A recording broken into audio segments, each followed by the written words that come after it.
اللہ تعالیٰ کہہ رہے ہیں بالکل قطعاً کبھی بھی موت کی تمنا نہیں کریں گے.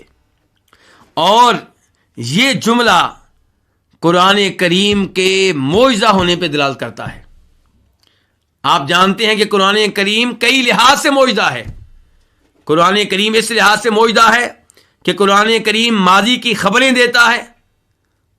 اب دیکھیں ابھی تک ہم نے تقریباً یہ 94 آیتیں پڑھی ہیں، 95 آیتیں پڑھی ہیں، اور ان آیتوں میں اللہ رب العزت نے بنی اسرائیل کی بہت سی باتیں بتائی ہیں، ماضی کی باتیں ہیں، اور یہودی ان باتوں کا انکار نہیں کر سکے، عیسائی ان باتوں کا انکار نہیں کر سکے. اس سے پتہ چلا کہ واقعی یہ کلام اللہ رب العزت کی طرف سے ہے، یہ کسی بشر کا کلام نہیں ہے. اور اب یہ مستقبل کی خبر دیکھیں، اللہ تعالیٰ کہہ رہے ہیں یہ ہرگز تمنا نہیں کریں گے. اگر یہودی چاہتے تو قرآن کریم کو جھوٹا ثابت کرنے کے لیے کہتے آؤ جی میدان میں، ہم تمہارے سامنے اللہ سے تمنا کرتے ہیں، ہم درخواست کرتے ہیں کہ یا اللہ ہمیں موت دے دے. لیکن وہ ایسا نہیں کر سکے.